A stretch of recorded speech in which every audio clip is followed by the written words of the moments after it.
Ça fait 2 ans qu'on sort plus. J'en ai marre. Regarde, les frontières viennent d'ouvrir. Ça te dirait d'y aller? Carrément. Bah vas-y, on fait une liste de ce qu'on voudrait faire là-bas, et on y va. Allez, c'est parti. Moi, j'aimerais améliorer mon anglais. Oh, moi aussi.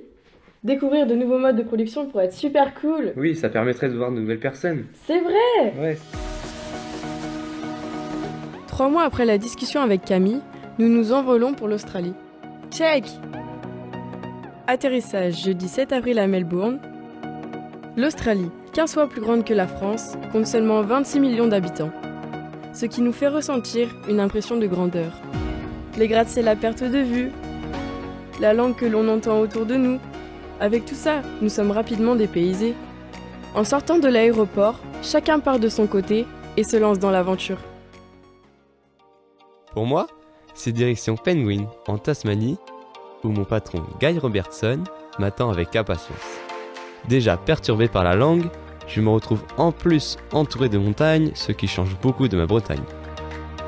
J'arrive à Mount Gammon Farm, une exploitation très différente de ce que je connais. Guy me présente sa ferme plein air de 300 cochons, où il effectue de la vente directe au marché. Sur ses 35 hectares, il a aussi une vingtaine de bovins et une soixantaine de moutons. Dès les premières semaines, j'ai la chance de me retrouver en autonomie sur la ferme. Les salariés et mon patron ont déjà fait confiance pour gérer l'élevage, soigner les cochons, faire les suivis de naissance et aider à la transformation des produits.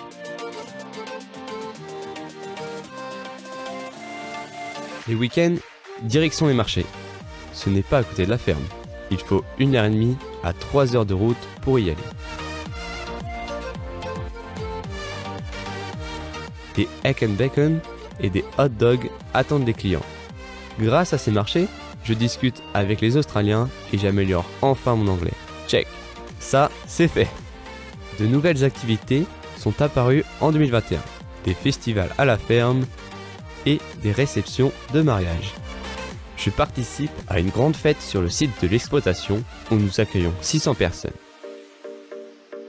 On leur sert des repas spéciaux de la ferme,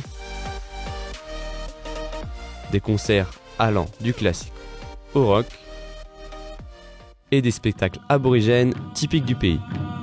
Une très bonne expérience pour moi. Check. Allons voir Emma et découvrons son expérience. J'arrive sur l'exploitation familiale de Damian Murphy. Je suis très bien accueillie par cette famille très chaleureuse. C'est tout naturellement que la barrière de la langue disparaît. Et très rapidement, je me sens intégrée dans la famille. Installée à l'est de Melbourne, dans le sud de l'État du Victoria, l'exploitation est composée de 230 vaches en race Plymouthstein. La ferme de Damian est typique des fermes laitières de l'État. C'est l'occasion pour moi de découvrir un mode de production différent de ce que je connais en France. Les exploitations du Victoria privilégient le système herbager. Les vaches sont donc nourries à l'herbe et à l'enrubanage au champ. Elles sont en extérieur toute l'année.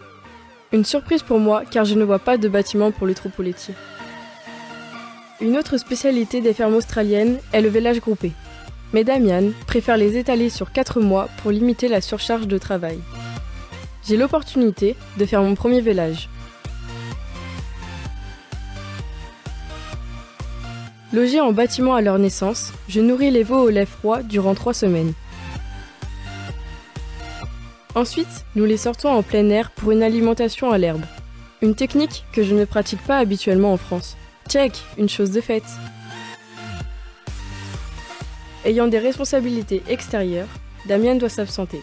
Il me confie alors les travaux de la ferme en autonomie, un signe de reconnaissance pour moi. Je fais la traite en 2x20 pendant 5 heures par jour. J'organise les lots de vaches taries pour débuter les vélages en mai.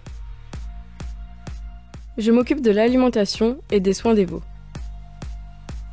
J'ai su relever ces différents défis et ainsi gagner confiance en moi. Check. Maintenant, il est temps de partir en vacances, découvrir de nouveaux paysages. Je rejoins Camille pour une semaine où nous découvrons la mythique Great Ocean Road avec ses vues sur mer incroyables. Je poursuis mon road trip en longeant la côte est pour arriver jusqu'à la ville légendaire de Sydney.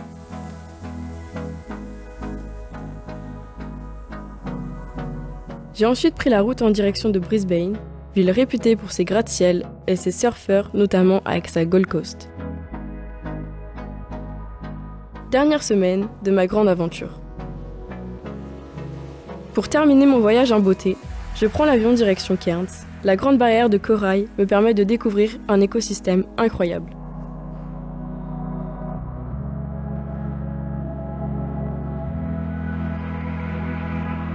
Je termine mon aventure par des sensations fortes, avec mon premier saut en parachute à Mission Beach.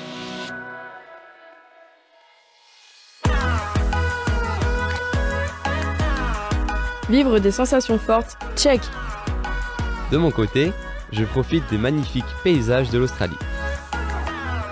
Avec des plages incroyables, de beaux parcs nationaux.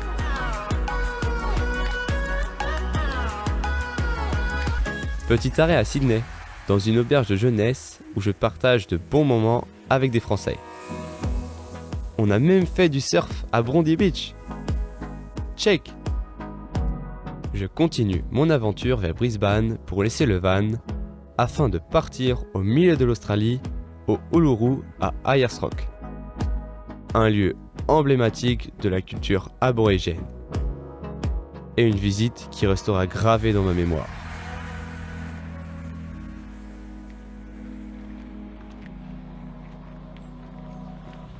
Excellente expérience! On a réussi tout ce qu'on voulait faire. C'est vrai. Mais maintenant, on va où? La meilleure destination. L'Australie? Encore?